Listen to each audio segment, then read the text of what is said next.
Saludos para todos y para todas, y un gusto que puedan estar con nosotros una vez más en este espacio de reflexión que llamamos En el Camino. Felicidades en esta época navideña que ya comenzamos a celebrar. Y precisamente aprovechando y teniendo como telón de fondo esta época tan festiva y tan hermosa del año, tan importante, quisiera compartir con ustedes algunas ideas y algunos pensamientos que, más allá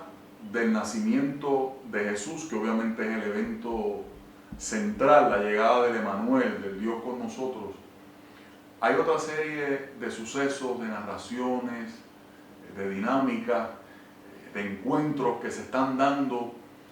antes de que ese evento como tal ocurra, que merecen siempre la pena que los volvamos a mirar porque tienen formas de iluminar nuestra vida de maneras muy concretas, muy específicas y aún decisivas, para bien, naturalmente. Cuando uno mira todo ese bloque de narraciones de los primeros 2 capítulos del Evangelio de Lucas, que es la parte del Evangelio de Lucas que narra este asunto, ¿verdad?, que nosotros más relacionamos con la Navidad, al igual que en el Evangelio de Mateo ocurre, pero específicamente en Lucas, observamos algo inmediatamente que llama nuestra atención y que lo quiero compartir con ustedes. Aparte del ángel que se le aparece a Zacarías para anunciarle el nacimiento de quien sería Juan el Bautista, aparte del arcángel Gabriel que se le aparece a aquella joven llamada María, en su caso para anunciarle el nacimiento de quien sería Jesús de Nazaret, y del coro de ángeles, de las huestes de ángeles que se le aparecen a unos pastores sencillos que velaban sobre su rebaño las vigilias de la noche. Aparte de esos personajes extraordinarios, fíjense bien quiénes son el resto de los personajes de esta historia. Una mujer estéril, ya en edad avanzada, llamada Isabel o Elizabeth, dependiendo de la versión de la Biblia que usted esté leyendo. Una joven de Nazaret, de alguna comunidad, de algún vecindario, de algún barrio de Nazaret, y unos sencillos y humildes pastores que estaban llevando a cabo su trabajo en una noche particular, como siempre lo hacían. Lo que quiero resaltar con esto y lo que el texto bíblico nos está comunicando es que Dios, escúchenme bien, hermanos y hermanas, es que Dios tiene su propia manera de hacer historia. Esas personas que mencioné ahora, la mujer estéril, la muchacha del vecindario, del barrio, de algún barrio de Nazaret, María, y los pastores que velaban las vigilias de la noche, apuntan al maravilloso hecho de que Dios hace la historia no con aquellos que eran importantes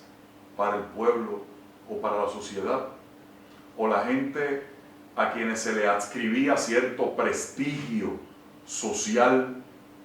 en el tiempo en que les tocó vivir, sino que Dios sabe hacer historia y sabe tejer su historia y sabe construir historia con la gente que para todos los efectos prácticos de aquella sociedad no contaban para nada ni para nadie. Así que la primera cosa que me gustaría mucho que usted considerara,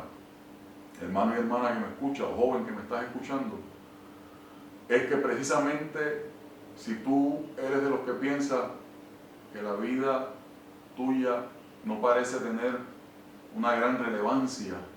que la vida tuya no es importante para la sociedad,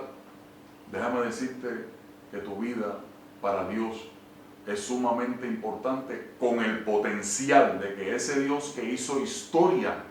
con ese tipo de personas que te estoy relatando, porque el texto así nos lo comparte, ese Dios también quiere hacer una historia de salvación, una historia de bien, un proyecto de bien con la vida tuya y con la vida de tu familia. Dios tiene la capacidad de tejer una historia buena contigo, no importa lo que tú creas que tu vida es o lo que tu vida vale. Para Dios vale mucho. Lo segundo que quiero resaltar, que el texto nos lo regala, es lo que le ocurre al padre de Juan el Bautista, el sacerdote Zacarías, cuando estaba oficiando, estaba cumpliendo con la función que le tocó desempeñar en aquel momento en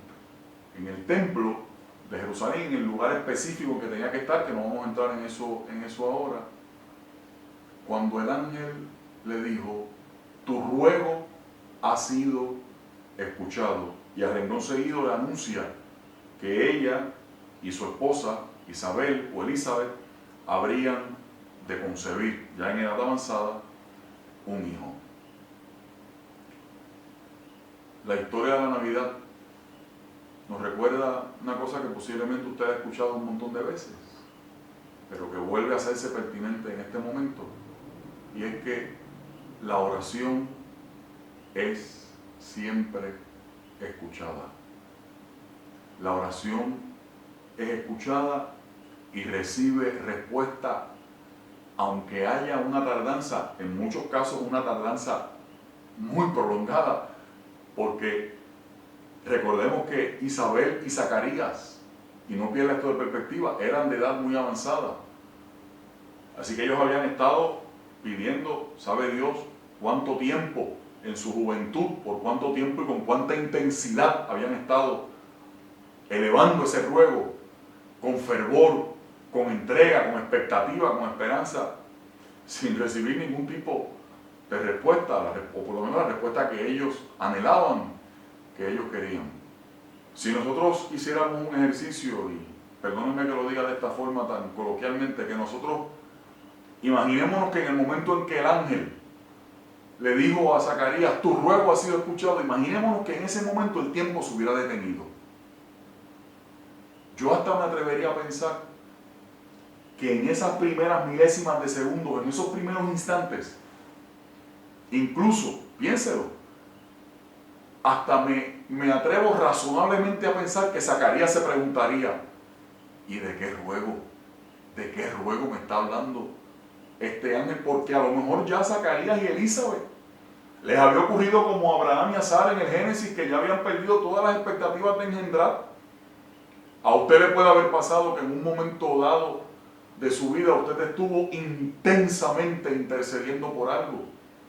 por alguna necesidad, por algún asunto apremiante, importante, decisivo, que usted lo sentía así, para su vida, y Nacarile del Oriente. Nunca hubo respuesta. A lo que usted incluso parece haber recibido es un silencio. Yo me imagino, si detuviéramos el tiempo, que Zacarías en ese primer momento incluso pensó: ¿de qué ruego me está hablando este ángel? A lo mejor él e Isabel estaban en esos días orando por otra cosa, por la salud de un familiar o por alguna situación particular. Y el ángel se estaba refiriendo al ruego que con toda probabilidad años atrás había ocupado la mente, el corazón, los anhelos y aún las angustias y los desvelos de esta pareja, que por no engendrar recibían la etiqueta social de que algún pecado conocido o oculto habría por ahí, y que por eso Dios los había castigado con esa carencia de no poder tener hijos, con lo que eso implicaba socialmente y religiosamente en aquel momento.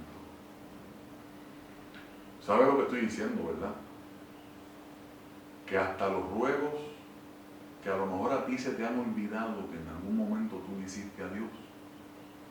todavía Dios tiene memoria de ellos. Dios tiene registro en su memoria de tus ruegos, de los ruegos por tu familia, por tu vida, por tu comunidad, por tu país. Porque en aquel momento no solamente era el ruego de Zacarías, ese ruego también nosotros lo podemos ver de una manera más allá simbólica más amplia. Era que también Dios le estaba diciendo a Zacarías que no solamente el ruego de él y de Elizabeth, aquel ruego que hasta ellos a lo mejor ya se le había olvidado porque ya no tenían expectativas de engendrar, repito, pero es que también había un ruego del pueblo que esperaba con expectativa a alguien que viniese a marcar una diferencia. Yo aprovecho para decirle a todas las personas, a todos mis hermanos puertorriqueños y puertorriqueñas, y a todas las personas, no importa dónde hayan nacido, que comparten esta tierra para vivir, que nosotros que también le pedimos a Dios que venga con una nota nueva, con una nota distinta de redención, de liberación, de salud para nuestro pueblo, no perdamos las expectativas, porque Dios, así como escuchaba el ruego de Zacarías y Elizabeth, Dios también estaba diciendo a Zacarías y Elizabeth que el ruego del pueblo, el ruego salvífico del pueblo, Él también lo había escuchado. Dios quiere hacer una historia contigo y no dejes de creer en el poder y en la veracidad, en lo genuino de la oración y del Dios que nos ama, que siempre escucha y responde, no porque vaya a responder, valga la redundancia, de acuerdo al libreto de nuestros deseos y de nuestros anhelos específicos, sino que Él